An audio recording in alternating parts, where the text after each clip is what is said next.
Hello everyone, welcome to the Bhatner IAS. Bhatner IAS के YouTube channel पे हमारी एनसीईआरटी साइंस सीरीज चल रही है।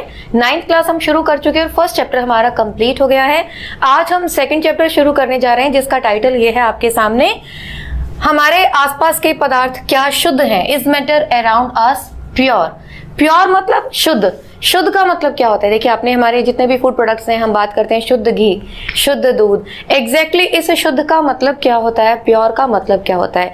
देखिए, जैसे कि हम साइंस पढ़ रहे हैं तो अगर साइंटिफिक लैंग्वेज में हम बात करें शुद्ध या प्योर का मतलब होता है कि जो भी पदार्थ है उसमें सिर्फ उसी पदार्थ के जो पार्टिकल्स हैं, कंटेंट है, वो यानी कि सिर्फ एक ही उसके अंदर चीज मिली हुई है। ठीक है। और यहीं अगर हम इस अपनी कॉमन लैंग्वेज में शुद्ध की बात करें तो शुद्ध का मतलब उसके अंदर कोई इम्प्योरिटी नहीं है। लेकिन साइंटिफिक लैंग्वेज ये कहती है कि जो मोस्टली सब्सटेंसेस हैं, जो मैटर हैं हमारे चारों तरफ, वो क्या है? मिक्सचर ही है किसी ना किसी चीज का। जैसे दूध की हम बात करते हैं, है ना। दूध को हम कहते हैं जी हमारे घर तो बिल्कुल शुद्ध दूध आता है, गाय का शुद्ध दूध आता है। लेकिन एग्जैक्टली उस दूध में क्या होता है? फैट होते हैं, विटामिन्स होते हैं, प्रोटीन्स होते हैं। So that is a mixture. वो प्योर नहीं है। ठीक है, वो मिक्सचर है। यहां पर हम आम भाषा में प्योर से मतलब इम्प्योरिटीज का नहीं होना लेते हैं, लेकिन साइंटिफिक लैंग्वेज में हम जो प्योर चीज है उसका मतलब एक यूनिफॉर्म कंपोजिशन से लेते हैं, यानी कि जो भी पदार्थ है वो सिर्फ किसी एक ही चीज से मिलकर बना हुआ है। जैसे अगर हम नमक की बात करें तो NaCl सोडियम क्लोराइड से बना हुआ है ना, तो वो एक ही कंटेंट है, तो वो हम कह सकते हैं कि वो प्योर हो सकता है। क्लियर? तो यही चीजें हमारी इस बुक में लिखी गई हैं। एक साधारण व्यक्ति के लिए शुद्ध का अर्थ होता है कि पदार्थ में कोई मिलावट नहीं हो, लेकिन वैज्ञानिकों के लिए ये सभी वस्तुएं जो है विभिन्न पदार्थों के मिश्रण है, शुद्ध नहीं है। ठीक है। उदाहरण के लिए दूध, जैसा भी मैंने आपको एग्जांपल बताया, जो मिल्क है वो वाटर, फैट, प्रोटीन, इन सब का मिक्सचर है। जब एक वैज्ञानिक किसी पदार्थ को शुद्ध कहता है तो इसका तात्पर्य यह है कि उस पदार्थ में मौजूद सभी कण समान रासायनिक प्रकृति के हैं। एक शुद्ध पदार्थ एक ही प्रकार के कणों से मिलकर बना होता है। ठीक है, यानी कि जो भी कंटेंट है उसका, जिस भी चीज से वो मिलकर बना हुआ है, वो एक ही तरह का पदार्थ उसके अंदर होगा, जिसके कारण उसके जो रासायनिक गुण हैं, जो प्रकृति है, वो सेम रहेगी। ठीक है। अब जैसे पिछले चैप्टर में हमने फिजिकल प्रॉपर्टीज या भौतिक अवस्थाओं के बारे में हमने पढ़ा था। ठीक है। तो ऐसे ही अगर हम पदार्थ की अंदरूनी स्ट्रक्चर्स की बात करते हैं, उनके गुणों की बात करते हैं, तो उसे हम क्या कहते हैं? रासायनिक गुण कहते हैं। ठीक है। तो यहाँ आप ध्यान दीजिएगा, अब हम किसकी बात करेंगे? रासायनिक प्रकृति की बात करेंगे। बाहर से देखने पर वो अलग अलग हो सकते हैं, लेकिन अंदरूनी जब हम उसकी केमिकल कंपोजिशन को जब हम देखेंगे, जब हम उसकी रासायनिक प्रकृति को, केमिकल नेचर को जब हम स्टडी करेंगे, तो वो कैसी होगी? वो एक ही प्रकार के कणों से मिलकर बने हुए होंगे। ठीक है।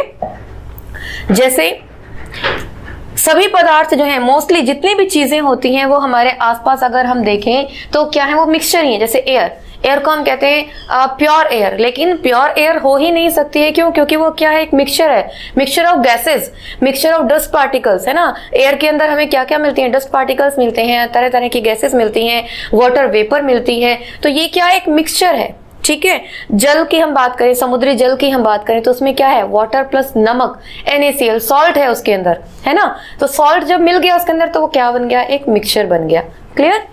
तो दो से अधिक शुद्ध अवयवों के मिलने से बने हैं। उदाहरण के लिए समुद्र का जल, खनिज, मिट्टी, ये सभी क्या है? मिश्रण है, यानी कि मिक्सचर है। क्लियर? तो यहां पर हमें यह समझना होगा कि मोस्टली जो सब्सटेंसेस हैं, जो पदार्थ हैं, जो द्रव्य हैं हमारे आसपास, वो क्या है? मिक्सचर है, मिश्रण है। वो कुछ सब्सटेंसेस प्योर यानी कि शुद्ध भी हैं, लेकिन मोस्टली जो सब्सटेंसेस हैं, पदार्थ हैं, द्रव्य हैं, वो क्या है? मिक्सचर है, मिश्रण है। क्लियर? मिश्रण एक या एक से अधिक शुद्ध तत्वों या यौगिकों से मिलकर बना होता है। मिश्रण की अगर परिभाषा अगर हम देखें तो ये क्या होगी? मिश्रण एक या एक से अधिक शुद्ध तत्वों या यौगिकों से मिलकर बना होता है। शुद्ध तत्व जिसे हम कहते हैं एलिमेंट, और यौगिक जिसे हम कहते हैं कंपाउंड। ठीक है। तो जो मिश्रण होगा वो क्या होगा, या तो उसमें बहुत कुछ 2 या 2 से ज्यादा एलिमेंट्स होंगे, या अगर हम देखें तो वो 2 या 2 से ज्यादा कंपाउंड्स का में होगा। जैसे शुगर की हम बात करते हैं ना, चीनी हम जानते हैं, तो शुगर में क्या होता है, कार्बन होता है, हाइड्रोजन होती है, ऑक्सीजन होती है, शुगर, ठीक है, शर्करा जिसे हम कहते हैं। तो कार्बन, हाइड्रोजन, ऑक्सीजन 3 तरह के एलिमेंट इसके अंदर आ गए। वाटर की हम बात करें तो ये क्या होता है, H2O, तो इसके अंदर हाइड्रोजन और ऑक्सीजन 2 एलिमेंट्स आ गए। क्लियर? तो ये क्या है, मिक्सचर हो जाते हैं, पानी हो, हवा हो, ये सब क्या है, मिक्सचर कहलाएंगे। क्लियर? अब यहाँ देखिए, हमें चीनी और नमक के एग्जाम्पल से हमें समझाया गया है। सोडियम क्लोराइड NaCl जिसे हम कहते हैं ना, वाष्पीकरण या आसवन विधि द्वारा जल से पृथक किया जा सकता है। समुद्री जल की जो हम बात करते हैं, जो हम एक्सट्रैक्ट करते हैं नमक, किस प्रोसेस के थ्रू करते हैं, इवापोरेशन के द्वारा। लेकिन उस नमक को हम NaCl यानी कि अपने आप में क्या है, वो प्योर एक फॉर्म आ जाती है, यानी कि सोडियम क्लोराइड अपने आप में एक शुद्ध पदार्थ है और इसे भौतिक विधि के द्वारा इसके रासायनिक अवयवों से अलग नहीं किया जा सकता, यानी कि जिसके एलिमेंट्स हैं उससे हम अलग इसको नहीं कर सकते। इसी प्रकार चीनी एक पदार्थ है, क्योंकि यह एक ही प्रकार का शुद्ध अवयव रखता है, इसका यौगिक समान रहता है, यानी कि इसकी जो केमिकल स्ट्रक्चर होगी वो वही रहेगी, वो बार बार चेंज नहीं होगी। ठीक है? पेय पदार्थ और मिट्टी में एक समान कण नहीं होते। मिट्टी की हम बात करें तो उसके अंदर बहुत सारी चीजें मिक्स होती हैं, है ना। और इसी तरीके से कोल्ड ड्रिंक्स की हम बात करें तो उसमें भी बहुत सारा मिक्सचर होता है, पानी होता है, सोडा होता है ना, अलग अलग चीजें होती हैं। तो शुद्ध पदार्थ किसी भी स्रोत से प्राप्त हो सके, इसके अभिलाक्षणिक गुण समान होंगे। इस प्रकार हम कह सकते हैं कि मिश्रण में एक से अधिक शुद्ध पदार्थ हो सकते हैं। ठीक है? जो मिक्सचर है, मिश्रण है, वो एक से ज्यादा प्योर सब्सटेंसेस से मिलकर बना हुआ हो सकता है। ठीक है? अब हम मिश्रण के प्रकारों की बात करें, यानी कि टाइप्स की। अगर हम मिक्सचर को बेसिकली पढ़ना चाहें, टाइप्स को इसके पढ़ना चाहें, तो बेसिकली हम 2 टाइप्स इसके पढ़ते हैं। कौन कौन से? Homogeneous and heterogeneous. ठीक है? हिंदी में टर्म जो अभी आपके नीचे आने वाली है, होमोजीनस एंड हेट्रोजीनस। होमो मतलब समान, यानी कि कोई भी 2 पदार्थ, 2 एलिमेंट, 2 कंपाउंड किसी मिक्सचर में जब पूरी तरीके से मिल जाते हैं, यानी कि यूनिफॉर्म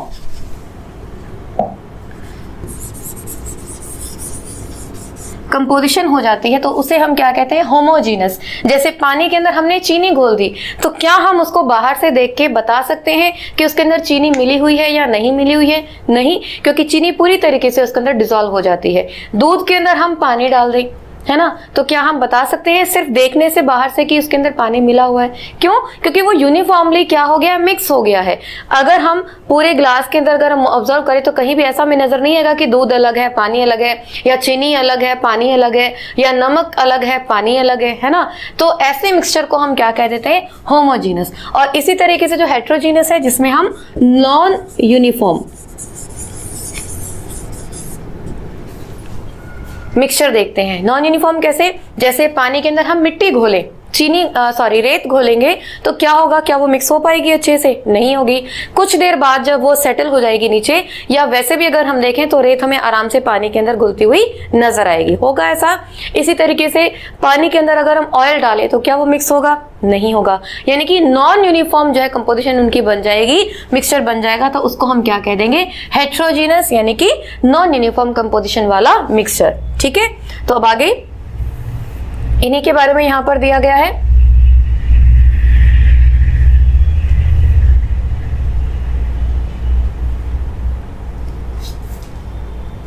ये देखिए, यहां पर समांगी मिश्रण और विषमांगी मिश्रण। ठीक है? समांगी जिसे मैंने आपको बताया था होमो, ठीक है, और विषमांगी जिसे हमने कहा था हेटेरोजीनस। क्लियर? तो उन दोनों, अगर हम यहाँ पर देख रहे हैं, इन्होंने कॉपर सल्फेट का एग्जांपल लेके हमारे बुक के अंदर जो इन्होंने एग्जांपल लिया उसमें दिखाया है कि समांगी मिश्रण जो है पृथक पृथक संगठन रख सकते हैं। और विषमांगी मिश्रण जो है सोडियम क्लोराइड और लोहे की छीलन, जैसे इन्होंने एग्जांपल दिया कि सोडियम क्लोराइड के अंदर लोहे का जो फिलिंग है, छिलके हैं, या यानी कि उसका बुरादा जो है हम कहें वो मिक्स कर दिया, या नमक और सल्फर को मिला दिया, या जल और तेल को मिला दिया, तो वो दोनों एक दूसरे में बिल्कुल अच्छे से मिक्स नहीं हो पाएंगे। तो इस तरह की जो स्ट्रक्चर होगी उसे हम क्या कहेंगे, विषमांगी यानी कि हेट्रो। और वहीं समांगी क्या होगा, जैसे पानी के अंदर चीनी हम घोल दें, नमक और जल में चीनी, जल में नमक, ये सब किसके एग्जाम्पल हैं, यानी कि किसके, समांगी के। ठीक है, समांगी और विषमांगी। क्लियर। तो मिक्सचर जो है हमारा दो तरीके का होगा, कौन कौन सा, hetero and homo, homo and hetero, समांगी और विषमांगी। समांगी जिसमें जितने भी एलिमेंट्स है वो अच्छे से मिक्स हो गए हैं और बाहर से देखकर हम उन्हें अलग से पहचान नहीं सकते। क्लियर। अगला जो हमारा टाइप आएगा ये आएगा सॉल्यूशन, विलियन। विलियन क्या होता है, सॉल्यूशन। जैसे हम कॉमन एग्जांपल ही लेकर चल रही हूं मैं, पानी और चीनी मिक्स हो गए आपस में, तो उसे हमने क्या कहा, सॉल्यूशन। ठीक है, विलियन जिसे आप कहते हैं। विलियन दो या दो से अधिक पदार्थों का समांगी मिश्रण है। समांगी मतलब होमोजीनस। ठीक है, यानी कि वो उसमें पूरी तरीके से यूनिफॉर्मली मिक्स हो गया है, पूरी जो कंपोजिशन है, स्पेस है, वो दोनों मिक्सचर ने आपस में एक दूसरे को कवर कर लिया है। तो अधिक पदार्थों का, दो या दो से अधिक पदार्थों का समांगी मिश्रण है, जैसे नींबू जल, सोडा जल, ये सब क्या है, विलियन है। अब इसमें अगर हम देखें, जरूरी नहीं है कि लिक्विड लिक्विड ही होगा, सॉलिड सॉलिड का ही समांगी मिश्रण होगा, या गैस गैस का भी होगा, अलग अलग चीजों का हो सकता है ना, अलग अलग स्टेट्स का हो सकता है। जैसे यहाँ पर हम नींबू और जल, यहाँ पर हम देखें तो दोनों क्या है, लेमन स्क्वीज हम करते हैं, रस निकलता है उसका, है ना, लेमन जूस, तो वो क्या है, लिक्विड है। और उसको पानी में हम मिला रहे हैं तो पानी भी क्या है, लिक्विड ही है। लेकिन पानी के अंदर जब हम चीनी मिला रहे हैं तो चीनी क्या है, सॉलिड है, और पानी क्या है, लिक्विड है ना। तो इस तरीके से अलग अलग स्टेट के अंदर भी जो है, अवस्थाओं के अंदर भी क्या हो सकते हैं, समांगी मिश्रण बन सकते हैं।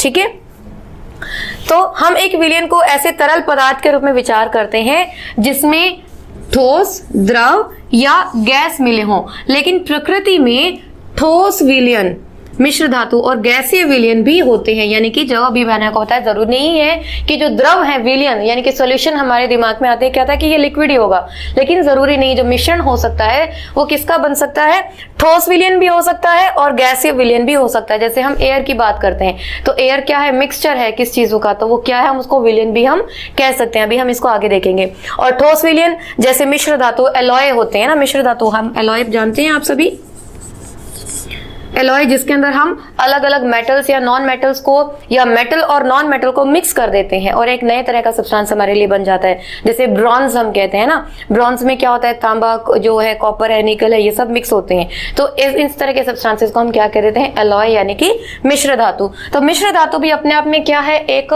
सॉल्यूशन है। क्लियर। ये देखिए, ये आ गया मिश्र धातु में, ये धातुओं के समांगी मिश्रण है जिन्हें भौतिक क्रिया द्वारा अवयवों में पृथक नहीं किया जा सकता, लेकिन फिर भी मिश्र धातुओं को मिश्रण माना जाता है क्योंकि ये अपने घटकों के गुणों को दर्शाते हैं। यानी कि जो भी इनके कंपोनेंट्स हैं वही प्रॉपर्टीज शो करती हैं, अलग से कोई प्रॉपर्टीज नहीं शो करती, इसलिए हम इनको मिश्रण कहते हैं। और पृथक पृथक संगठन रखते हैं, जैसे पीतल जिंक लगभग 30% और कॉपर लगभग 70% का मिश्रण, यानी कि जो पीतल है उसमें जिंक और कॉपर दोनों चीजें मिलकर यह पीतल बनता है। प्योर पीतल जो है हम कहते हैं वो किसका मिक्सचर होता है, जिंक और कॉपर का। ठीक है, चलिए अब आगे हम देखते हैं कि जो विलयन है, विलयन के अंदर हमने कहा जैसे चीनी और पानी है ना, तो हम क्या कर रहे हैं, पानी के अंदर चीनी को घोल रहे हैं। ठीक है, तो पानी और चीनी दो कंपोनेंट हो गए किसी भी सॉल्यूशन के।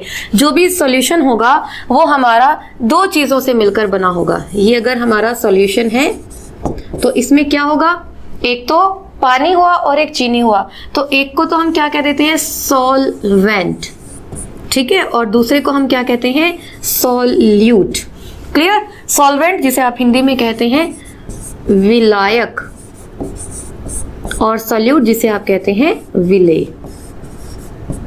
ठीक है, विलेय एंड विलायक, तो इन दोनों के मिलने से ही सॉल्यूशन बनता है।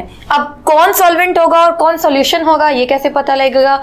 कॉमनली अगर हम देखें तो जो ज्यादा मात्रा में होता है उसको हम सॉल्वेंट कहते हैं, ठीक है। जैसे पानी में हम चीनी घोल रहे हैं तो पानी ऑब्वियसली हम ज्यादा लेते हैं, 1 ग्लास लेते हैं और उसके अंदर में 1 चम्मच चीनी लेते हैं, तो क्वांटिटी वाइज पानी क्या है, ज्यादा है, ठीक है, तो उसको हम क्या कहेंगे, सॉल्वेंट। और जो घुल रहा है उसे हम क्या कह देंगे, विलेय। क्लियर? जो घोल रहा है अपने अंदर वो क्या है, विलायक, सॉल्वेंट, और जो घुल रहा है वो क्या है, सॉल्यूट यानी कि विलेय।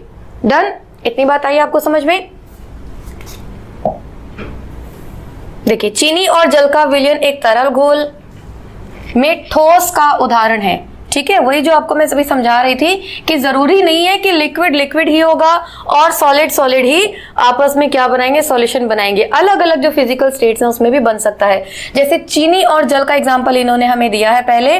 जो चीनी है और जो जल है ये कैसे, एक तरल घोल में ठोस का उदाहरण है। चीनी कैसी है, ठोस, और जल कैसा है, तरल, ठीक है। तो दो अलग अलग स्टेट का सॉल्यूशन हो गया। आयोडीन और अल्कोहल का विलयन, जिसे टिंचर आयोडीन के नाम से भी जाना जाता है, इसमें आयोडीन क्या है, विलेय यानी कि घुल रहा है, और अल्कोहल क्या है, विलायक है, ठीक है। इसके बाद अगर हम देखें वात युक्त पेय, जैसे हम कोल्ड ड्रिंक्स की हम बात करते हैं, सॉफ्ट ड्रिंक्स की हम बात करते हैं, तो सोडा जल, कोक इत्यादि तरल विलयन में गैस के रूप में होते हैं। आपने देखा है ना, जो कोल्ड ड्रिंक्स हम पीते हैं उनमें गैस भरी होती है, जैसे हम ढक्कन खोलते हैं गैस बाहर निकलती है, यानी कि उस लिक्विड के अंदर जो भी उसके अंदर अल्कोहल मिलाया गया है या जो भी लिक्विड मिलाया गया है, सोडा जल है, कोक है, इन सब में गैस भरी गई है ना, गैस और लिक्विड को मिला करके सॉल्यूशन बनाया गया है। तो ये दो अलग स्टेट का हो गया। वायु, गैस में गैस का विलयन है, गैस में गैस का, ठीक है, यानी कि गैसीय स्टेट और गैसीय स्टेट का। क्लियर? तो ये मुख्यतः दो घटकों ऑक्सीजन और नाइट्रोजन का समांगी मिश्रण है। मेन चीज आप यहाँ पर देखिए, बार बार जो टर्म आ रही है वो क्या है, समांगी मिश्रण। समांगी मिश्रण क्या है, यानी कि होमोजीनियस, जो भी सॉल्यूशन होगा वो कैसा होगा, समांगी होगा, होमोजीनियस होगा। इसका आपको ध्यान रखना है। जो स्टेट है, जो अवस्थाएं हैं वो कोई भी हो सकती हैं। तो ये हमारे मेन 4 एग्जाम्पल के थ्रू हमने पढ़ा। इसके बाद अगर हम देखें कि जो भी सॉल्यूशन होता है उसकी प्रॉपर्टीज क्या होती है, विलयन के गुण जो हैं हम क्या पढ़ेंगे। तो सबसे पहला, जैसा कि अभी आपको मैंने बताया ही है कि ये कैसा होगा, होमोजीनस, समांगी होगा, ये सबसे इंपॉर्टेंट है। विलयन के जो कण है वो बहुत छोटे होंगे, 1 नैनोमीटर यानी कि 10⁻⁹ मीटर। इतना छोटा साइज कि हम नेकेड आई से उसको नहीं देख सकते, और इतने छोटा साइज होने के कारण जो विलयन के कण हैं अपने अंदर से जा रही सूरज की किरणों को स्कैटर नहीं कर पाते हैं, बिखेर नहीं पाते हैं, इसीलिए विलयन में प्रकाश का मार्ग दिखाई नहीं देता। तो यहां पर मैं आपको एक चीज बताना चाहूंगी जिसे हम कहते हैं टिंडल इफेक्ट। ठीक है, क्या होता है ये इफेक्ट? आपने कभी देखा होगा, हम जब किस रूम में होते हैं, कोई छोटा सा होल होता है, सूरज की रोशनी वहां से आती है, तो हमें धूल के जो कण हैं उस रास्ते में हमें दिखाई देते हैं। जिस पाथ में वो सूरज की किरण आ रही होती है उस पाथ में हमें जो धूल के पार्टिकल्स हैं, डस्ट पार्टिकल्स हैं, वो हमें बड़े अच्छे से नजर आते हैं। क्यों आते हैं? क्योंकि जब सूरज की किरण उन पार्टिकल्स पर पड़ती है तो वो स्कैटर हो जाती है, बिखर जाती है। तो इसी प्रोसेस को हम क्या कहते हैं, टिंडल इफेक्ट कहते हैं। तो जो सोल्यूशन के पार्टिकल्स हैं उनके साइज के अकॉर्डिंग वो टिंडल इफेक्ट को शो करते हैं। अब हम इस सॉल्यूशन की बात कर रहे हैं, इनका जो साइज है वो क्या है, बहुत छोटा है। बहुत छोटा होने के कारण ये सूरज की किरण को या प्रकाश को, कोई भी प्रकाश को जो है वो स्कैटर नहीं कर पाती। यहाँ सिर्फ सूरज की किरण नहीं, कोई भी लाइट, चाहे हम टॉर्च से उसको लाइट दें, यानी कि अगर हमने ग्लास के अंदर उस सॉल्यूशन को भर के रखा और जब हम उसके अंदर टॉर्च लगाएंगे, रोशनी उसके अंदर से गुजारेंगे, तो अगर हमें वो बिखरती हुई नजर आती है, that means there will be the Tyndall effect, और नहीं आती है तो वो टिंडल इफेक्ट को शो नहीं कर रहे हैं। तो वो शो क्यों नहीं करेंगे? क्योंकि जो साइज है पार्टिकल्स का वो बहुत छोटा है, इतना छोटा कि वो जो रोशनी है उनको बिखेर नहीं पाते हैं। क्लियर? छानने की विधि द्वारा विलेय के कणों को विलयन में से पृथक नहीं किया जा सकता, क्योंकि वो पार्टिकल्स इतने छोटे हैं कि वो सॉल्वेंट के अंदर पूरी तरीके से घुल चुके हैं, विलायक के अंदर पूरी तरीके से घुल चुके हैं, और अगर हम किसी भी तरीके से उसको अलग करना चाहें तो हम उसको अलग नहीं कर सकते। दूध और पानी मिक्स हो गए, क्या आप उसको छान करके अलग कर सकते हैं? नहीं कर सकते। पानी के अंदर चीनी हमने मिला दी, क्या आप उसको छान करके अलग कर सकते हैं? नहीं कर सकते। क्यों? क्योंकि वो पूरा समांगी जो मिश्रण है, जो होमोजीनियस मिक्सचर है, वो बन चुका है और पूरी तरीके से जो मिश्रण के गुण है उसमें फैल गए हैं। अगर हम उसको थोड़ी देर के लिए स्टिर कर दें, छोड़ दें हम उसको, तो जो जैसे हम मिट्टी की बात करते हैं, मिट्टी नीचे बैठ जाती है, सस्पेंड हो जाती है, नीचे बैठ जाती है, तो क्या ऐसा हो पाएगा? नहीं होगा। क्यों? क्योंकि समांगी मिश्रण है, होमोजीनियस है, वो तो ऑलरेडी पहले ही उसके अंदर डिसॉल्व अच्छे से हो चुका है, और जब वो डिसॉल्व हो चुका है तो जो सॉल्वेंट है, जो सॉल्यूट है, वो सॉल्वेंट में से अलग नहीं हो पाएगा। क्लियर? छानने की विधि द्वारा विलेय के कणों को विलयन में से पृथक नहीं किया जा सकता है। विलयन को शांत छोड़ देने पर भी विलेय के कण नीचे नहीं बैठते हैं, अर्थात विलयन स्थायी है, वो परमानेंट बन चुका है, सॉल्यूशन वो पूरा बन गया है, उसमें से हम सॉल्वेंट और सॉल्यूट को अलग अलग अभी नहीं कर सकते। ठीक है, अगर वो समांगी है तो। क्लियर? तो ये थी हमारी जो सॉल्यूशन है उसके प्रॉपर्टीज। अब अगर हम विलयन की सांद्रता यानी कि हम अगर कंसंट्रेशन की बात करें, ठीक है, कंसंट्रेशन की अगर हम बात करें तो हम सांद्रता के बेस पर, कंसंट्रेशन के बेस पर हम 3 टाइप के जो सॉल्यूशन है हम पढ़ते हैं। कौन कौन से? तनु, डाइल्यूट एंड संतृप्त। ठीक है, तनु जिसे आप कहते हैं डाइल्यूट, सांद्र यानी कि कंसंट्रेटेड, और संतृप्त यानी कि सैचुरेटेड। ठीक है, डाइल्यूट एंड कंसंट्रेटेड यानी कि उसके अंदर जो भी हमने लिया है सब्सटेंस, जो भी मैटर हमने लिया है, पदार्थ हमने लिया है, उसके अंदर अगर हम पानी के अमाउंट को देखें, यानी कि कितना घुला हुआ उसके अंदर पानी, तो उस बेस पर हम उसको डाइल्यूट एंड कंसंट्रेटेड कहते हैं, और ये दोनों एक दूसरे के अपोजिट है। मेन हमारे लिए काम की बात है सैचुरेटेड यानी कि संतृप्त। संतृप्त मतलब तृप्ति हो जाना, भाई पेट भर जाना पूरा। वो कैसे भरेगा? जब किसी सॉल्वेंट के अंदर सॉल्यूट पूरा घुल जाएगा, जितनी प्रॉपर अमाउंट है। हम 1 ग्लास पानी के अंदर कितनी चीनी घोल सकते हैं? 1 चम्मच, 2 चम्मच। क्या हम 5, 6, 7 चम्मच 1 ग्लास के अंदर घोल सकते हैं? नहीं घोल सकते। क्यों? क्योंकि उसकी कैपेसिटी है, सॉल्वेंट जो होगा उसकी कैपेसिटी होती है कि कितना सॉल्यूट वो अपने अंदर घोल सकता है। ठीक है, नॉर्मल टेम्परेचर पर, टेम्परेचर यानी कि जो भी बाहर से कोई भी इफेक्ट है हमें उसको नहीं लगाना। अगर हम वही देखें, जैसे हम शुगर सिरप बनाते हैं, चाशनी, तो थोड़े से पानी के अंदर ही हम बहुत सारी चीनी हम घोल सकते हैं। क्यों? क्योंकि वहां पर हमने टेम्परेचर का एडिशनल फैक्टर लगा दिया है। ठीक है, तो बिना किसी एडिशनल फैक्टर के नॉर्मल टेम्परेचर पर कोई भी सॉल्वेंट अपने अंदर कितना सॉल्यूट घोल सकता है, डिसॉल्व कर सकता है, वही उसकी क्या कहलाती है? कंसंट्रेशन कहलाती है। और जितना अमाउंट वो अपने अंदर घोल लेता है, प्रॉपर अमाउंट जो उसके अंदर घुल गया है, उसको हमने क्या कह दिया? संतृप्त, सैचुरेटेड, यानी कि वो संतृप्त हो गया, अपने अंदर जो इतना वो ले सकता था सॉल्वेंट सॉल्यूट को, उतना उसने ले लिया। अब अगर इससे कम अमाउंट होगा, जैसे हमने 1 ग्लास के अंदर चीनी घोली, 1 चम्मच घोली, अभी इसके अंदर और घुल सकती है, तो उस कंडीशन को हम क्या कहेंगे? अनसैचुरेटेड, असंतृप्त। ठीक है, यानी कि अभी इसकी और गुंजाइश है अपने अंदर और डिसॉल्व कर लेने की। ठीक, तो ये हो गया सैचुरेटेड एंड अनसैचुरेटेड। ये देखिए यहाँ पर हमें दिया गया है, किसी निश्चित तापमान पर उतना ही विलेय पदार्थ घुल सकता है जितनी की विलयन की क्षमता होती है, यानी कि कैपेसिटी जितनी सॉल्वेंट की है अपने अंदर सॉल्यूट को घोलने की, उतना ही जो है वो ले पाएगा। विलयन में विलेय पदार्थ नहीं घुलता है तो उसे संतृप्त विलयन कहते हैं, यानी कि जितना प्रॉपर अमाउंट है, मात्रा है, क्वांटिटी है, उससे ज्यादा अब उसके अंदर नहीं घुल पा रहा, तो उस स्टेज को हम क्या कहेंगे? सैचुरेटेड यानी कि संतृप्त। और विलेय पदार्थ की वह मात्रा जो इस ताप पर संतृप्त विलयन में उपस्थित है उसकी घुलनशीलता कहलाती है। ठीक है, यानी कि जितना उसके अंदर घुल चुका है वो उसकी क्या कहलाएगी? घुलनशीलता कहलाएगी। यदि एक विलयन में विलेय पदार्थ की मात्रा संतृप्तता से कम है तो इसे हम असंतृप्त विलयन यानी कि अनसैचुरेटेड सॉल्यूशन हम इसे कहेंगे। यदि विलयन में विलेय पदार्थ की सांद्रता संतृप्त स्तर से कम हो तो उसे हम असंतृप्त विलयन कहते हैं। और अगर हम किसी विशिष्ट ताप पर एक संतृप्त विलयन लें और उसे धीरे धीरे ठंडा करें तो क्या होगा? तो वही जैसे मैंने आपको बताया कि टेम्परेचर का एडिशनल फैक्टर हमने जोड़ दिया, उसके अंदर ऐड कर दिया, तो क्या होगा? उसकी सैचुरेशन में इफेक्ट आएगा, वो कम या ज्यादा हो सकती है। क्लियर? चलिए अब यहाँ पर सांद्रता, जो हम कंसंट्रेशन की बात कर रहे हैं कि विलायक की मात्रा, सॉल्वेंट विलायक मतलब सॉल्वेंट, विलायक की मात्रा में घुले हुए विलेय पदार्थ की मात्रा को विलयन की सांद्रता, जो हमारा मेन हेडिंग था टॉपिक का, कंसंट्रेशन कहते हैं। अब जो मात्रा है वो मास के कंटेक्स्ट में भी ली जा सकती है और वॉल्यूम के कंटेक्स्ट में भी ली जा सकती है। चाहे तो हम मास ले, चाहे तो हम वॉल्यूम ले, दोनों में से एक चीज को हम कंसीडर करते हैं। तो विलयन की सांद्रता को दर्शाने के लिए हमारे पास बहुत सारे मेथड्स हैं। मोस्ट कॉमन जो मेथड है हम इस तरीके से यूज करते हैं। विलेय पदार्थ का द्रव्यमान और विलयन का द्रव्यमान। विलयन क्या होता है आप जानते हैं, सॉल्यूशन, और विलेय क्या है, सॉल्यूट। क्लियर? तो दोनों का जो मास होगा उसका जो डिफरेंस आएगा उसको जब हम 100 से मल्टीप्लाई कर देंगे तो हमारे पास जो आयतन या द्रव्यमान प्रतिशत है वो निकल जाएगा। जैसे यहां पर इन्होंने एक न्यूमेरिकल का एग्जांपल देकर के बताया गया है।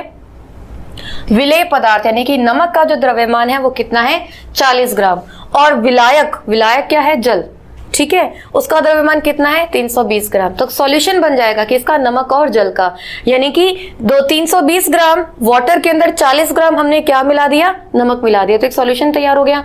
टोटल मास कितना हो गया हमारे पास, 40 + 320 यानी कि 360 ग्राम्स। ठीक है, अब द्रव्यमान प्रतिशत हमें निकालना है। हम जानते हैं क्या होता है हमारे पास फॉर्मूला, विलेय यानी कि सॉल्यूट का द्रव्यमान अपॉन सॉल्यूशन का द्रव्यमान मल्टीप्लाई बाय 100। तो हमारे पास विलेय क्या है, नमक, नमक का द्रव्यमान कितना है, 40। क्लियर,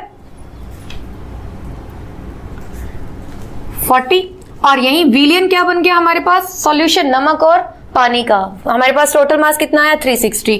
तो 40/360 मल्टीप्लाई बाय 100, 11.11% जो है हमारा द्रव्यमान प्रतिशत सॉल्यूशन का आ गया। तो इस तरीके से हम क्या निकाल सकते हैं, द्रव्यमान या आयतन प्रतिशत। अगर द्रव्यमान दिया हो तो द्रव्यमान के बेस पर निकालेंगे, आयतन यानी कि वॉल्यूम दिया हो तो वॉल्यूम के बेस पर हम इसको निकाल सकते हैं।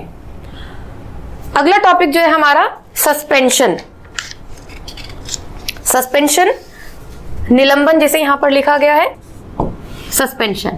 ठीक है, अब सस्पेंशन क्या होता है, सस्पेंशन की अगर हम बात करें, देखिए ये एक हेट्रोजीनियस मिक्सचर है, विषमांगी।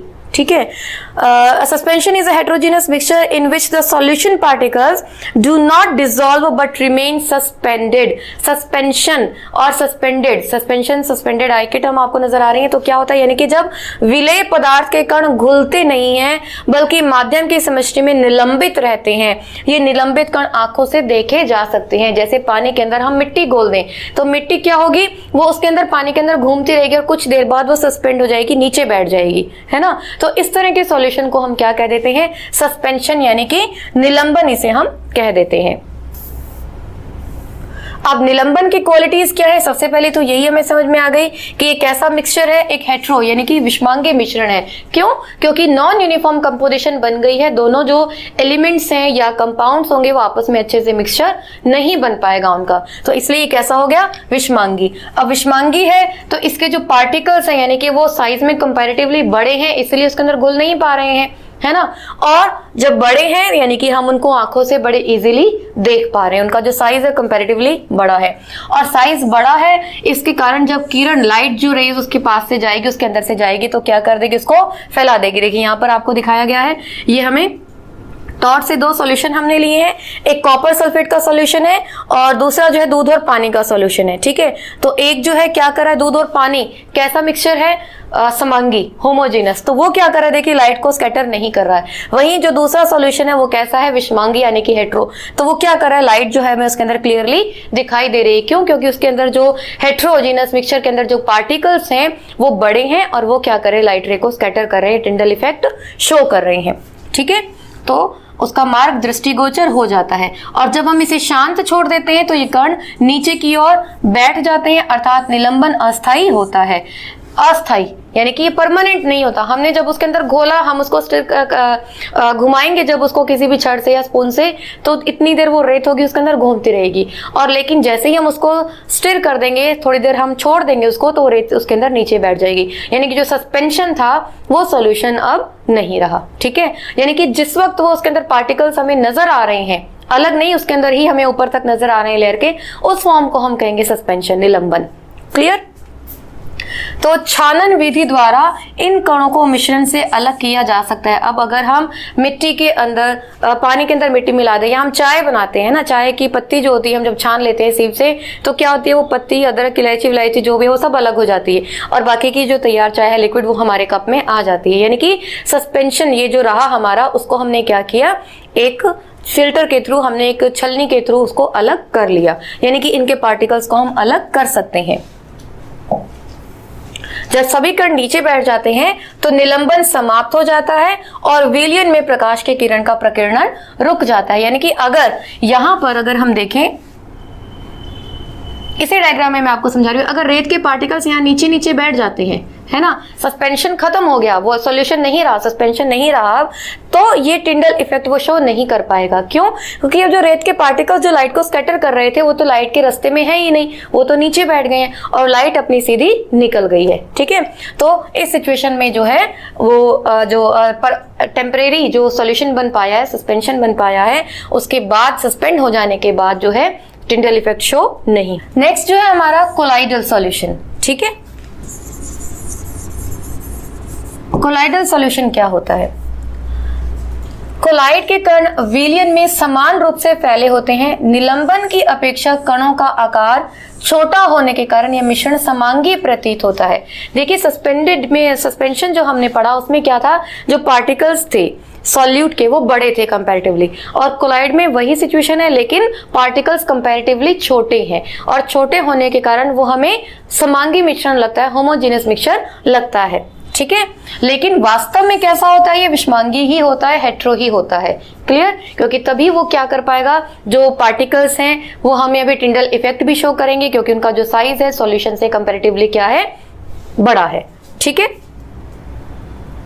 देखिए वास्तविकता विलयन जो है समांगी मिश्रण है, जैसे दूध। अभी दूध का मैंने आपको एग्जांपल बताया था कि इसके अंदर फैट भी है, वाटर भी है, प्रोटीन्स भी हैं, है ना, तो ये अलग अलग चीजें हैं। तो ये अपने आप में क्या है, एक समांगी मिश्रण नहीं है, ये विषमांगी हेट्रोजीनस मिक्सचर है।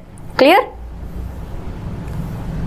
कोलाइडल कणों के छोटे आकार के कारण हम इन्हें आंखों से नहीं देख पाते, लेकिन ये कण प्रकाश की किरण को आसानी से फैला देते हैं। अब यहीं पर ये देखिए, अभी मैंने आपको जो डायग्राम के थ्रू समझा रही थी, यहीं पर आप देखिए ये मिल्क सॉल्यूशन हुआ। ठीक है, अब यहाँ लाइट देखिए ऐसे है, और ये क्या हो रही है, फैल रही है, आपको नजर आ रही है, व्हाइट है, हमें यहाँ पर नजर नहीं आएगा, लेकिन हमें जो पाथ है वो इसका फैला हुआ बड़े आराम से नजर आ रहा है। क्यों? क्योंकि जो पार्टिकल्स थे वो हेट्रोजीनस मिक्सचर था, विषमांगी मिश्रण था, और उन पार्टिकल्स ने इस लाइट रे को स्कैटर कर दिया। ठीक है, प्रकाश की किरण का फैलाना टिंडल इफेक्ट कहा जाता है। टिंडल नामक साइंटिस्ट ने इसकी खोज की थी, और एक कमरे में छोटे छिद्र वाला, ये अभी मैं आपको समझा ही चुकी हूँ, जो लाइट रोशनी होती है, सूरज की रोशनी, वो जब हमें फैली हुई नजर आती है डस्ट पार्टिकल के थ्रू, उसी को हम टिंडल इफेक्ट कहते हैं। ये सब यहाँ पर लिखा गया है। अब ये कुछ हमें एग्जाम्पल दिए गए हैं कोलाइड्स के, अलग अलग स्टेट्स दी गई है यहाँ पर। परिक्षिप्त प्रावस्था, यानी कि जिस स्टेट में वो हमें मिल रहे हैं। डिस्पर्स्ड फेज जिसे हम कहते हैं, आपके लिए यहां पर मैं लिख देती हूं, इसे हम कहेंगे डिस्पर्स्ड।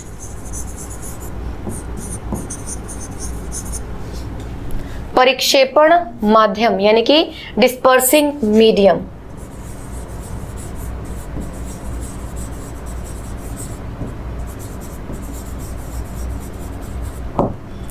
प्रकार जो हम टाइप पढ़ रहे हैं कि जो भी कोलाइड है वो कौन सा है, और ये हो गए हमारे एग्जाम्पल्स। ठीक है, तो ये अलग अलग स्टेट्स के अंदर दिखाया गया है, जो डिस्पर्सन मीडियम है वो कौन सा है, टाइप कौन सा होगा, और फिर आपको एग्जाम्पल यहाँ पर दिए गए हैं। क्लियर? तो ये आप अपनी बुक में से देख सकते हैं, एग्जाम्पल्स हैं ये। कोलाइड के गुणधर्म, क्वालिटीज, तो वही क्वालिटीज जो हम अभी पीछे पढ़ कर आए हैं। विषमांगी मिश्रण है, कणों का आकार इतना छोटा होता है कि ये अलग से हम नेकेड आई से नहीं देख सकते, लेकिन इतने बड़े होते हैं कि प्रकाश की किरण को फैला देते हैं और उसके मार्ग को दृश्य बना देते हैं। और जब हम इनको शांत छोड़ देते हैं तब ये कण तल पर बैठते हैं, अर्थात ये भी स्थायी होता है। ये छानन विधि द्वारा मिश्रण से पृथक नहीं किए जा सकते, किंतु एक विशेष विधि अपकेंद्रीकरण तकनीक यानी कि सेंट्रीफ्यूगेशन द्वारा जो है ये क्या किए जा सकते हैं, अलग किए जा सकते हैं। देखिए यहाँ पर मैं आपको समझा देती हूँ, जैसे हम लस्सी में से मक्खन निकालते हैं, हम क्या करते हैं, जो भी हमारी मशीन है, अगर हम मिक्सी में यूज करें, चाहे हम मधानी को यूज करें, हम उसके अंदर जब चलाते हैं तो क्या होता है, सेंट्रीफ्यूगल फोर्स यानी कि सेंटर से फोर्स लगता है और उस पूरे लिक्विड को क्या करता है, वो घुमाता है और ऊपर ऊपर जो है हमारा जो मक्खन है वो आ जाता है। ये किस कारण से होता है, डेंसिटी के कारण। अब आप जानते हैं डेंसिटी यानी कि घनत्व, जिसका ज्यादा होगा वो चीज नीचे बैठेगी और जिसका कम होगा वो ऊपर आएगी। तो जो सेंट्रीफ्यूगल फोर्स हमने लगाया है उसकी वजह से जो भी लिक्विड है, लस्सी है, वो कहाँ बैठ जाती है, नीचे, और जो मक्खन जिसकी डेंसिटी कम है वो ऊपर आ जाता है। क्लियर? तो ये हो गया हमारा सेंट्रीफ्यूगेशन यानी कि अपकेंद्रीकरण तकनीक के द्वारा हम कोलाइड के जो सॉल्यूशन है उनको हम अलग कर सकते हैं। ठीक है। कोलाइडल विलयन परिक्षिप्त प्रावस्था और परिक्षेपण माध्यम से बनता है। वही जो भी हमने ऊपर पढ़ा था टेबल के अंदर, डिस्पर्सन प्रावस्था फेज एंड डिस्पर्सन मीडियम के थ्रू। विलेय पदार्थ की तरह का घटक परिक्षिप्त कण जो कि कोलाइडल रूप में होता है उसे परिक्षिप्त प्रावस्था डिस्पर्स्ड फेज कहते हैं, और वह घटक जिसमें परिक्षिप्त प्रावस्था निलंबित रहता है उसे परिक्षेपण माध्यम कहते हैं। वही जैसे हम सॉल्यूट और सॉल्वेंट की बात कर रहे थे, सॉल्वेंट और सॉल्यूट की, और उससे सॉल्यूशन बन रहा था, तो इसी तरीके से डिस्पर्सिंग मीडियम और डिस्पर्स्ड जो फेज हैं वो यहाँ पर होती हैं। और माध्यम जो है ठोस, द्रव या गैस कोई भी हो सकता है और प्रावस्था के अनुसार वर्गीकृत किया जा सकता है, जो हमें एग्जाम्पल्स हमें ऊपर दिखाए गए थे। अब हमारा जो अगला टॉपिक है कि जो मिश्रण के घटक हैं, यानी कि जो मिक्सचर हमने पढ़ा अलग अलग, चाहे हमने कोलाइडल पढ़ा, चाहे हमने सस्पेंशन पढ़ा या सॉल्यूशन पढ़ा, इन सब के जो कंपोनेंट्स हैं इनको हम अलग अलग कैसे कर सकते हैं। बहुत बार हमें ज़रूरत पड़ती है कि हमें इन कंपोनेंट्स को या एलिमेंट्स को अलग करना पड़ता है, तो उसके अलग अलग मेथड्स होते हैं। जो भी कंपोनेंट्स हैं उनकी नेचर के अकॉर्डिंग, उनकी फिजिकल स्टेट के अकॉर्डिंग, उनकी जो केमिकल प्रॉपर्टीज हैं उनके अकॉर्डिंग अलग अलग मेथड्स को हम यूज करते हैं। तो प्राय प्राकृतिक पदार्थ जो है रासायनिक तौर पर शुद्ध नहीं होते। अभी हम पढ़ चुके हैं कि ये क्यों शुद्ध नहीं होते, क्योंकि क्या है, ये मिक्सचर है। ठीक है, और मिक्सचर जब है तो हम इनको प्योर नहीं कह सकते। मिश्रण से घटकों को पृथक करने के विभिन्न प्रकार की विधियों का प्रयोग किया जाता है। पृथक करने से मिश्रण के प्रत्येक घटक के बारे में जानकारी प्राप्त करना और प्रयोग में लाना सुगम हो जाता है। जो विषमांगी मिश्रण है यानी कि हेट्रोजीनस मिक्सचर होते हैं उनको हम बड़े इजीली रिमूव कर सकते हैं, सेपरेट कर सकते हैं। जैसे हम घर में अपने दाल चावल साफ करते हैं, हैंड पिकिंग के थ्रू, हाथों से चुककर हम इसको अलग कर सकते हैं। फटकार के थ्रू, विनोइंग के थ्रू हम कर सकते हैं। जैसे कनक जो होती है, कनक का जो शाफ होता है उसको अलग करने के लिए हम हवा का यूज करते हैं, या उसको फटकारते हैं जोर जोर से, जो बालियां हैं उसके जमीन पर पटकते हैं जिससे दाने अलग हो जाते हैं। तो ये क्या है, अलग अलग मेथड्स हैं सेपरेशन के। तो ये हमारे डेली टू डेली यूज में हम जो लेकर आते हैं, लेकिन अलग अलग जो तरीके हैं हम इनको साइंटिफिक वे में जब हम यूज करें, विशिष्ट तकनीकों को जब हम प्रयोग में करते हैं, तो ये कुछ एग्जांपल्स हमारे सामने हैं। जैसे रंग वाले घटक को नीले अथवा काले रंग की स्याही से कैसे पृथक करते हैं। तो सेपरेशन के लिए जो हम सबसे पहला मेथड यूज करेंगे वो हमारा कहलाएगा वेपराइजेशन। ठीक है, वेपराइजेशन बहुत बार हम पढ़ चुके हैं, इसे हम कहते हैं हिंदी में वाष्पीकरण। यानी कि जब कोई पानी के अंदर घुली हुई चीजें होती हैं या जो वेपर्स में कन्वर्ट हो जाती हैं हीट करने पर, तो इस मेथड को हम यूज कर सकते हैं। यहाँ पर इन्होंने डाई का एग्जांपल लिया है। देखिए, जैसे ही ये एक बीकर आपको दिखाया गया है, इसके अंदर एक इन्होंने डाई, स्याही, इंक जो है वो पानी के अंदर डिसॉल्व कर ली, और जब इसको गर्म किया तो पानी क्या होगा, गर्म होकर वेपर्स में कन्वर्ट होगा और जो इंक है वो नीचे ही कहीं रह जाएगी। तो इस तरीके से ये देखिए, ये आपको जो नजर आ रही है, एक इन्होंने वॉच ग्लास ले लिया, एक प्लेट होती है अलग अलग एक्सपेरिमेंट्स के लिए, तो उसमें जो है इंक इकट्ठी होती जा रही है। हम डायरेक्टली बॉयल नहीं कर रहे हैं इसको, क्लियर, डायरेक्ट हमें इसको इंक को बॉयल नहीं करना है, इसको हमने एक कंटेनर के ऊपर रखा है, और जब इसको गर्म कर रहे हैं तो पानी तो वेपर बन के वाष्प देखिए उड़ रही है, और जो स्याही है ये वॉच ग्लास के अंदर इकट्ठी हो रही है। तो इस मेथड को हम कह देते हैं वाष्पीकरण। ठीक है, जैसे हम पानी से नमक को हम करते हैं, नमक हम निकालते हैं, तो किस तरीके से निकालते हैं, इसी से निकालते हैं। पानी को हम गर्म करके, या जो समुद्रों के किनारे आपने देखा है वहां पर टेम्परेचर के कारण जो पानी है भाप बनकर उड़ जाता है और नमक नमक सतह पर रह जाता है। तो ये कौन सा मेथड कहलाता है, वाष्पीकरण।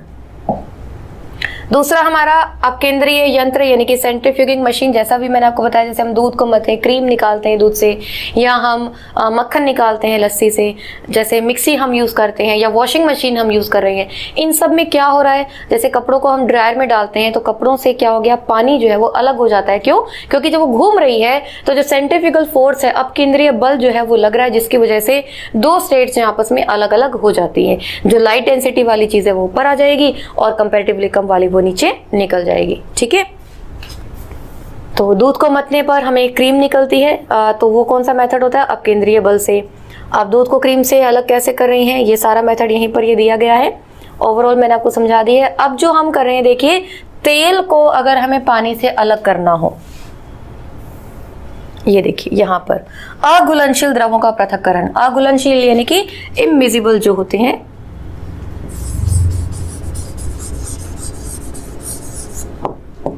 इमिजिबल, जैसे पानी के अंदर ऑयल घुला हुआ है, घुलने से मतलब मिक्स हुआ है, घुलना मतलब डिजोल्व नहीं हुआ, यहाँ पर गलत शब्द मैंने यूज कर लिया, डिजोल्व नहीं हुआ, यानी कि मिक्सचर बना हुआ है तेल और पानी का। तो उसमें से हमें अगर तेल अलग से निकालना है तो इस तरह का एक हमारे पास अपरेटस होता है। यहाँ पर ये देखिए स्टॉप कॉक लगी हुई है, ये पानी और जो तेल है, हम जानते हैं तेल कहाँ रहेगा, ऊपर ऊपर रहेगा, और ये एक फनल जो है हमारी, यहाँ पर इस कॉक के थ्रू हम क्या करते हैं, जैसे ही लेयर्स अलग अलग बन जाते हैं, तेल की जो लेयर है ऊपर आ गई, और यहाँ से जैसे ही वो लेयर स्टेबल हो गई हैं, हम इस टैप को खोल लेते हैं कॉक को, और पानी जो है नीचे से निकल जाता है और जो ऑयल है वो यहाँ पर रह जाता है। तो इस तरीके से जो इमिजिबल लिक्विड्स हैं हम उनको सेपरेट कर सकते हैं। Separation of immiscible liquid, clear. तो ये जैसे सेपरेशन होता है हमें ऑयल और वाटर का करने के लिए, या जो आयरन ओर में से जो लोहा अयस्क होता है उसमें से अगर हमें लोहा एक्सट्रैक्ट करना हो तो हम इसी मेथड को यूज करते हैं।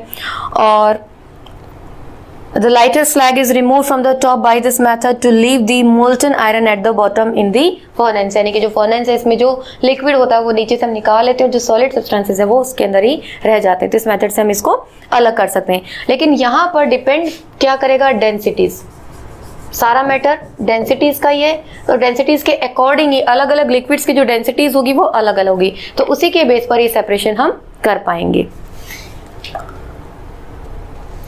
अगला जो हमारा मेथड है, देखिए, सॉल्ट एंड कैम्फर।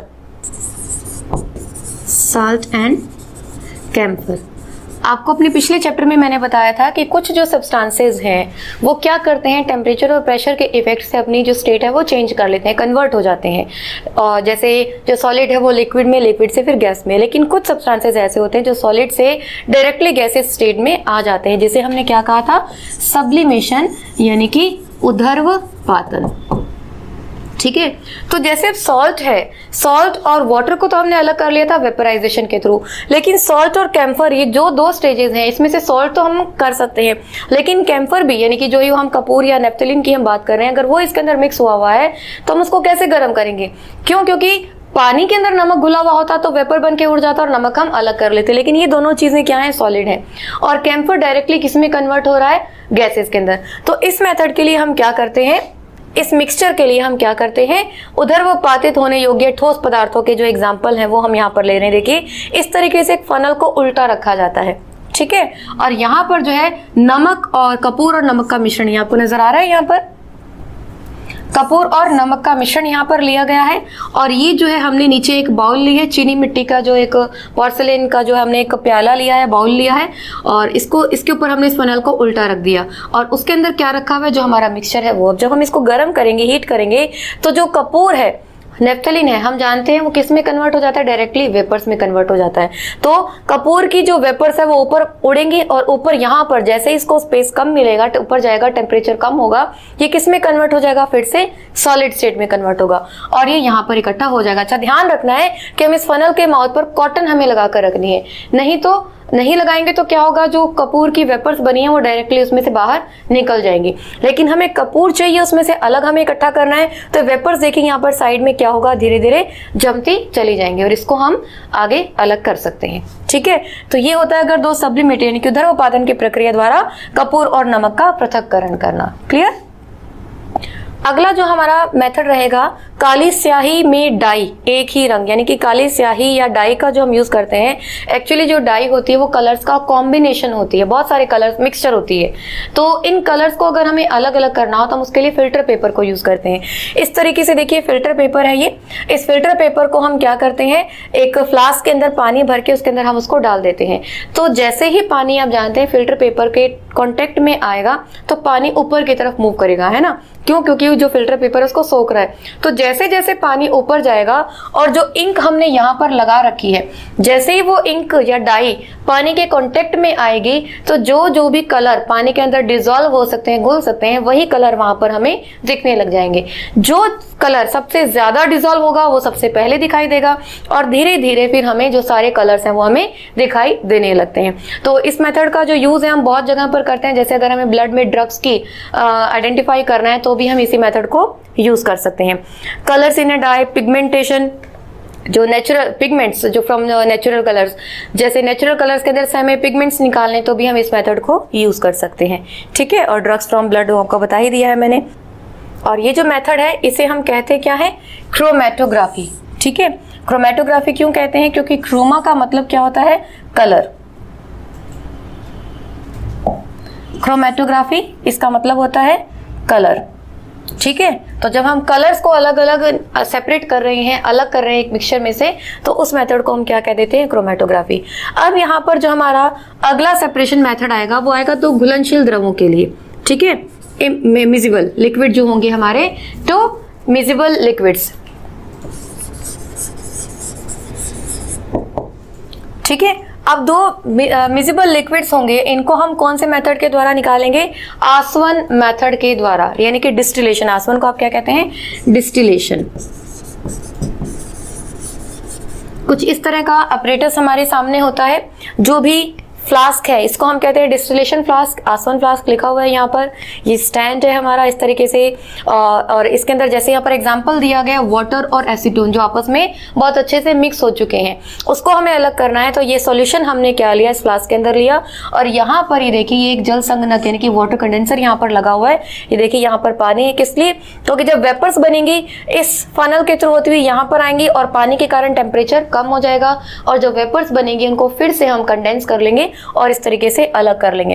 तो यहाँ पर वाटर और एसीटोन का जो सॉल्यूशन बना, ठीक है, यहाँ पर टेम्परेचर हम देख रहे हैं, थर्मामीटर लगा हुआ है। जब हम इसको गर्म करेंगे तो जो वेपर्स बनेंगी ये कहाँ आ जाएंगी, इस फनल के अंदर आएंगी, और यहाँ से जो वाटर है ये निकलता चला जाएगा यहाँ से, और यहाँ से हम वाटर और ऐड करते जाएंगे, ठीक है। ये प्रॉपर प्रोसीजर होता है टेम्परेचर को मेंटेन करने के लिए। और जो एसीटोन की वेपर्स हैं वो क्या होंगी, यहाँ पर आएंगी, क्योंकि एसीटोन कंपैरेटिवली जल्दी वेपराइज्ड होगा कंपैरेटिवली टू वाटर। वाटर की भी वेपर बन सकती हैं, आप पूछ सकते हैं, लेकिन जो एसीटोन है वो बहुत जल्दी ही वेपराइज हो जाता है, ठीक है। तो बहुत जल्दी वेपराइज होगा। हम टेम्परेचर को यहाँ से मेंटेन किए हुए, थर्मामीटर हमने इसीलिए लगाया हुआ है।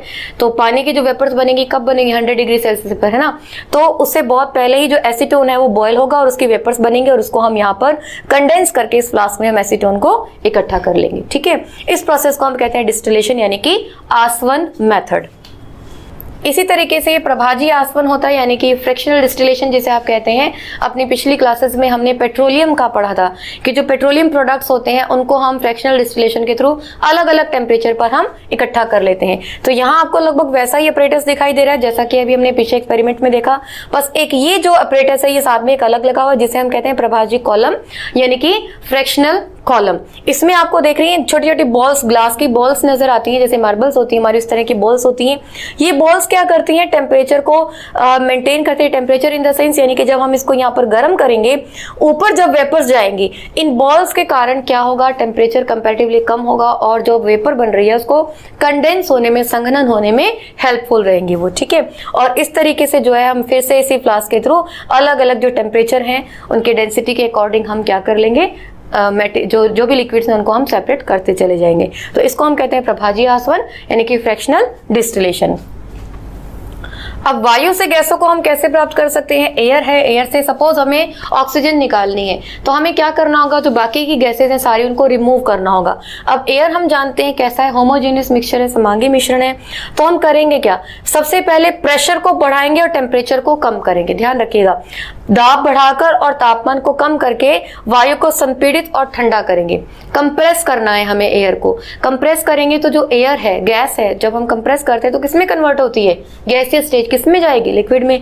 तो ये किसमें कन्वर्ट हो गई? द्रवीय वायु के अंदर। ठीक है, अब ये जो द्रवीय वायु है इसका हम प्रभाजी आसवन कॉलम के अंदर हम इसको डाल देंगे कि जो फ्रैक्शनल डिस्टिलेशन कॉलम अभी हमने देखा था हम उसके अंदर कन्वर्ट करेंगे और फिर से हम टेम्परेचर बढ़ाएंगे यहाँ पर। ठीक है, इसके अंदर हमने डाला ये जो लिक्विड एयर थी, हम जिसको कंप्रेस करके हमने एयर को लिक्विड फॉर्म में कन्वर्ट किया, यहाँ हमने डाला और जब टेम्परेचर को हमने गर्म किया तो इस फ्रैक्शनल डिस्टिलेशन कॉलम में अलग अलग टेम्परेचर पर जो है हमें अलग अलग गैसेस जो है वो मिल जाएंगी। जैसे -180 पर, -183 पर हमें क्या मिल जाएगी, जो क्वथनांक है यानी कि बॉइलिंग पॉइंट है ऑक्सीजन का, ऑर्गन का -186, नाइट्रोजन का -196। और वॉल्यूम वाइज अगर हम देखें तो ऑक्सीजन 20.9, ऑर्गन 0.9 और नाइट्रोजन 78.9। तो इस मेथड के थ्रू हम क्या कर सकते हैं, एयर से गैसेस को भी हम सेपरेट कर सकते हैं। यानी कि जो टेक्निक्स हैं उनके बेस पर हम बहुत सारी जो सब्सटेंसेज हैं, मिक्सचर हैं, उनसे चीज़ों को सेपरेट कर सकते हैं। अब ये जैसे आपके सामने एक डायग्राम दिया गया है कि हमारे घरों में जो पानी होता है हम उसको साफ कैसे करते हैं, उसके अंदर जो इम्प्योरिटीज हैं या जो उसका मिक्सचर हम बात कर रहे हैं शुरुआत से, तो हम उसको कैसे अलग करेंगे। देखिए ये जो वायु निवेश यहाँ से जो है, सॉरी ये हम एयर वाला ही पढ़ रहे हैं, वायु के घटकों का पृथक्करण कि जो अभी हमने गैसेस को अलग अलग निकाला था तो यहाँ से हमने वायु को भेजा, एयर यहाँ से हम देखिए कंप्रेस कर रहे हैं, जो हमने पढ़ा था कि प्रेशर हम डाल रहे हैं लिक्विड में, हम उसको कन्वर्ट कर रहे हैं, यहाँ से हमने कंप्रेस किया। कंप्रेस करने पर क्या होगा, एयर गर्म हो जाएगी। गर्म होने के बाद यहाँ हम इसको इस कंटेनर में भेज रहे हैं जहां पर क्या है ये स्पिंडल शेप में बनी हुई है, और यहाँ से हम क्या भेज रहे हैं, वाटर भेज रहे हैं ताकि टेम्परेचर जो है वो मेंटेन हो सके। अब गर्म वायु थी, यहाँ पर आने के बाद टेम्परेचर उसको कम मिला और वो किस में कन्वर्ट हो गई, ठंडी के अंदर, ठंडी संपीड़ित वायु यानी कि कंप्रेस्ड। ठीक है, कंप्रेस्ड वायु हो गई, ये यहाँ पर है इस कंटेनर से होती हुई, अब किस में कन्वर्ट हो गई, लिक्विड एयर के अंदर। लिक्विड एयर जो है यहाँ पर जा रही है और ये जो हमारा कॉलम है, प्रभाजी आसवन कॉलम जो इस तरीके से है, और यहाँ से हम क्या कर रहे हैं, बाकी की जो गैसेज हैं वो अलग निकल रही हैं और जो द्रव्य ऑक्सीजन है यानी कि वही हम जो बात करें वॉल्यूम के अकॉर्डिंग क्या हो गई, ये अलग हमारे पास सेपरेट हो गई। क्लियर, तो ये हो गया वायु के घटकों का पृथक्करण। ये जो अभी मैं आपको बता रही थी कि जो वाटर वर्क्स होते हैं वहां पर कैसे जल शुद्धि निकाय जो होता है वो किस तरीके से काम करता है। ये देखिए जो भी वाटर स्टोरेज है, यहाँ से एक टैंक के अंदर पानी को सबसे पहले भेजा जाता है, जितनी भी सॉलिड इम्प्योरिटीज हैं सबसे पहले वो यहाँ पर बैठ जाएंगी, है ना, क्यों, क्योंकि कैसा हेट्रोजेनियस मिक्सचर है।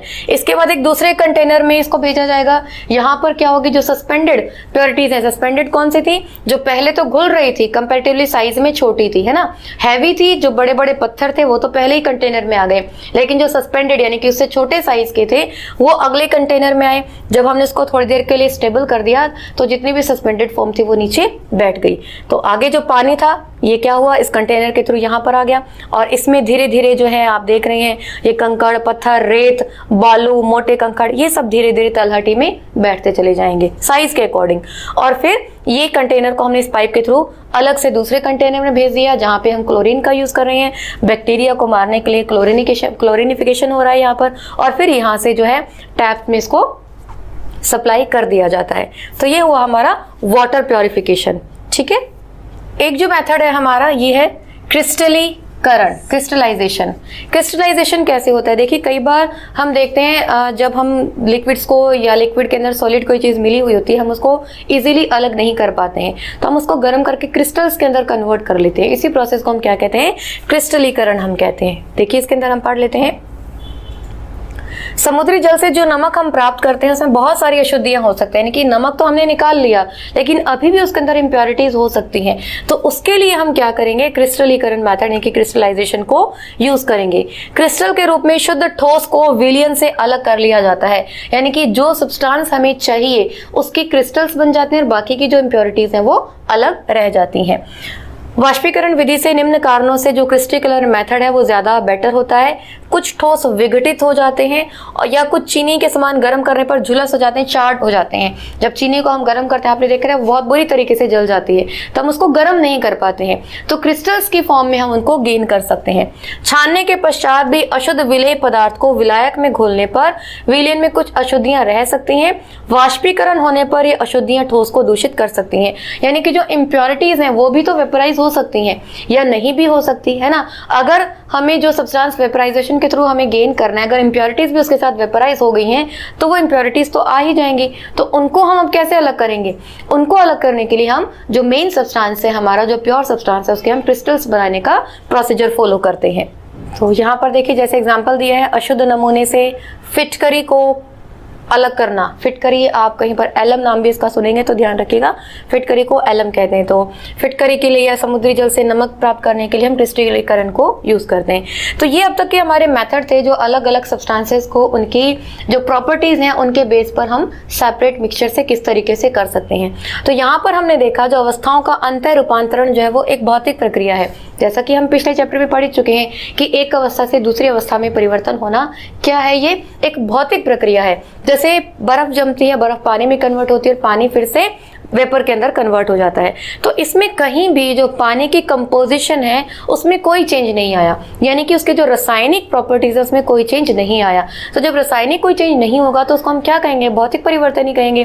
तो अवस्थाओं में क्या हो रहा है? भौतिक परिवर्तन हो रहा है, क्योंकि ये परिवर्तन पदार्थों के संगठन में बिना परिवर्तन किए होते हैं, यानी कि उनकी जो रासायनिक प्रवृत्ति है उसमें कोई परिवर्तन नहीं होता।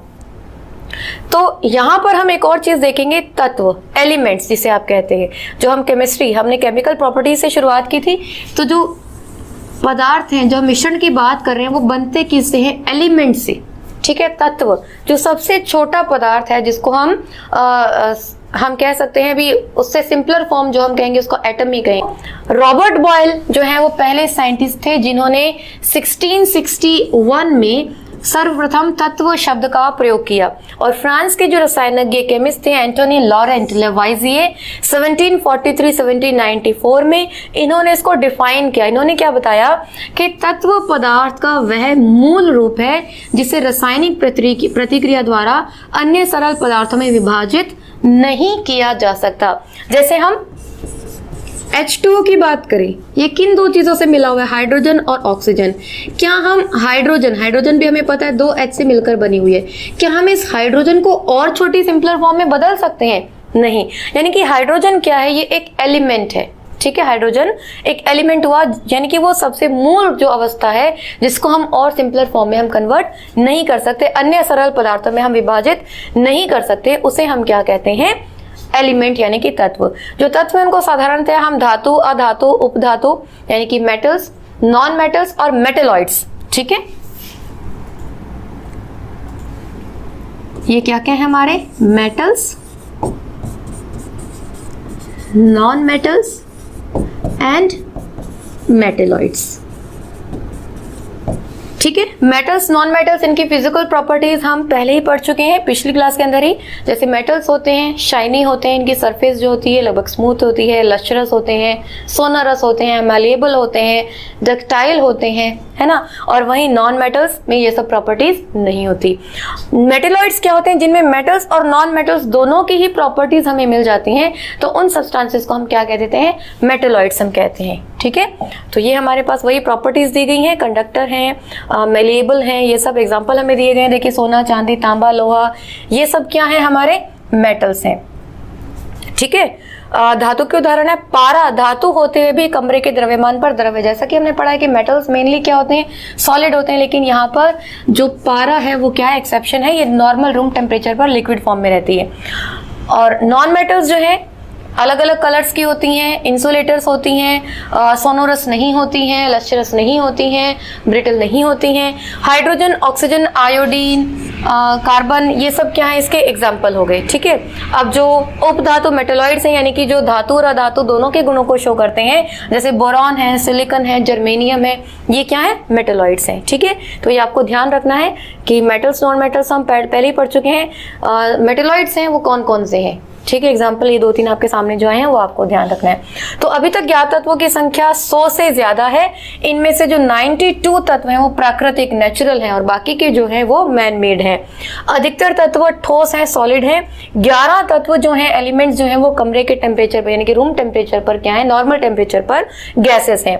2 तत्व जो पारा और ब्रोमीन है, ये 2 ऐसे एलिमेंट्स हैं जो रूम टेम्परेचर पर लिक्विड है।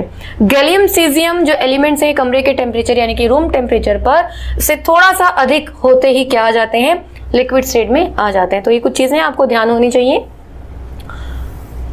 और यहीं पर जो हमारा अगला जो टॉपिक है, एलिमेंट्स के साथ ही अगला जो आएगा हमारा ये क्या है, कंपाउंड। तो जैसे हमने पढ़ा कि जो सिंपलर फॉर्म है यानी कि इसको और सरल पोजीशन में कंपाउंड में हम या सरल फॉर्म में हम कन्वर्ट नहीं कर सकते, वो हमारा क्या कहलाता है, एलिमेंट तत्व। तो कंपाउंड क्या होगा, एक यौगिक वह पदार्थ है जो कि 2 या 2 से अधिक तत्वों के नियत अनुपात में रासायनिक संयोजन से बना है। वही एग्जांपल लेती हूं मैं H2O का।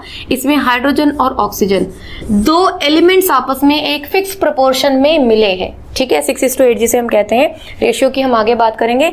तो हाइड्रोजन और ऑक्सीजन एक फिक्स रेशियो में मिलते हैं तो क्या बनता है, वाटर का एक कंपाउंड बन जाता है। हाइड्रोजन और एलिमेंट यहाँ पर अभी क्या कहला रहे हैं, ये एलिमेंट्स कहला रहे हैं। और इन दोनों के मिलने से जो बन गया है H2O, ये क्या है, एक कंपाउंड है। ठीक है, यौगिक है। तो एक यौगिक वह पदार्थ है जो कि 2 या 2 से अधिक तत्वों के नियत अनुपात में रासायनिक तौर पर संयोजन से बना है। जब 2 या 2 से अधिक तत्व आपस में मिलते हैं तो हमें उसमें रासायनिक परिवर्तन नजर आते हैं, प्रॉपर्टीज हैं उसमें चेंज आ जाता है, नया प्रोडक्ट बनेगा तो क्या होगा, उसके कंपोजिशन में चेंज आएगा ही आएगा। ठीक है, तो यहाँ पर हमने जो हमारे इस चैप्टर के अंदर 2 मेन टॉपिक पढ़े हैं, कौन से, मिश्रण और यौगिक। देखिए मिश्रण भी हमने क्या कहा, जब इसमें 2 या 2 से ज्यादा चीजें मिली हुई होती हैं। यौगिक को भी हमने क्या कहा, जब 2 या 2 से ज्यादा तत्व यानी कि एलिमेंट इसमें मिले हुए होते हैं, यानी कि दोनों ही मिक्सचर है। तो दोनों में डिफरेंस क्या है, मिश्रण तत्व या यौगिक केवल मिश्रण बनाने के लिए मिलते हैं किंतु किसी नए यौगिक का निर्माण नहीं करते, यानी कि नया कंपाउंड नहीं बनेगा उसमें। लेकिन जो एलिमेंट्स हैं उनमें केमिकल चेंजेस होते हैं, रासायनिक क्रिया होती है और एक नया यौगिक बन जाता है। ठीक है, मिश्रण का संगठन परिवर्तनीय होता है यानी कि हम उसे चेंज कर सकते हैं। नए पदार्थ का संगठन सदैव स्थायी होता है यानी कि उसको हम चेंज नहीं कर सकते। मिश्रण उसमें उपस्थित घटकों के गुण धर्मों को दर्शाता है, यानी कि जो भी उसके कंपोनेंट्स हैं, मिश्रण जिन जिन चीजों से मिलकर बना हुआ है उनकी क्वालिटीज वो शो करेगा। लेकिन जो कंपाउंड होगा वो अपने कंपोनेंट से बिल्कुल अलग होगा, उसकी जो प्रॉपर्टीज होंगी वो बिल्कुल चेंज हो जाएंगी। ठीक है, घटकों को भौतिक विधियों द्वारा सुगमता से पृथक किया जा सकता है। तो फिजिकल मेथड जो भी अभी हमने यहाँ पर पढ़े वो सारे फिजिकल मेथड्स हैं, तो उनके थ्रू हम मिश्रण के जो कंपोनेंट्स हैं उनको अलग कर सकते हैं। लेकिन किसी भी कंपाउंड के एलिमेंट्स को अगर हमें अलग करना है तो हमें केमिकल प्रोसीजर को ही फॉलो करना होगा, रासायनिक प्रक्रिया हमें लेनी होगी, या फिर जो हमने इलेक्ट्रोप्लेटिंग यानी कि केमिकल इफेक्ट ऑफ इलेक्ट्रिसिटी पढ़ा था हमें उसको यूज करना होगा। ठीक है, तो ये हमारा एक समरी टाइप में फ्लो चार्ट हमारे सामने आ गया है कि जो पदार्थ है वो ठोस, द्रव या गैस होते हैं, शुद्ध पदार्थ होते हैं और मिश्रण होते हैं। शुद्ध पदार्थों के अंदर तत्व होते हैं और यौगिक होते हैं। तत्व जो होंगे उनको और सिंपलर फॉर्म में हम कन्वर्ट नहीं कर सकते, जैसे कॉपर है, ऑक्सीजन है, लोहा है, हाइड्रोजन है, पारा है, ये सब क्या है, तत्व हैं, एलिमेंट हैं। और वहीं यौगिक क्या होंगे, नियत संगठन होगा यानी कि फिक्स कंपोजिशन होगी इनकी, रासायनिक या वैद्युत रासायनिक प्रक्रिया द्वारा ही इनको इनके एलिमेंट्स में हम अलग कर सकते हैं। जैसे वाटर है, मीथेन है, CH4 कार्बन और हाइड्रोजन से मिलकर बना है, चीनी है कार्बन हाइड्रोजन ऑक्सीजन से मिलकर बनी है, नमक है NaCl से मिलकर बना हुआ है ना। और यहाँ पर अगर हम मिश्रण की बात करें तो इनका कोई नियत संगठन नहीं होता। समांगी और विषमांगी यानी कि होमो और हेट्रोजीनस होते हैं, जिनमें समांगी जिसमें समान संगठन होगा और विषमांगी जिसमें असमान संगठन होगा। जैसे वाटर में चीनी, जल में नमक, कार्बन डाइसल्फाइड में सल्फर, जल में अल्कोहल। ठीक है, और यहीं पर जैसे बालू और नमक, चीनी में नमक हम मिला दें, लकड़ी का मिला दें हम, तेल में हम जल मिला दें, तो ये कैसा कहलाएगा, हेट्रोजीनस। तो ये हमारा हुआ आज का चैप्टर कंप्लीट। तो यहाँ तक आपको आई होप सारी चीजें समझ में आ गई होंगी। फिर भी कोई डाउट हो तो आप कमेंट बॉक्स में पोस्ट करें और आप बताएं कि आपको वीडियो कैसे लग रहे हैं। आपके सजेशंस आप हमें देते रहें ताकि अपनी क्वालिटीज़ में और इम्प्रूव हम करते रहें और हम मोटिवेट होते रहें। तो कीप वॉचिंग, लाइक करें, शेयर करें। Thank you.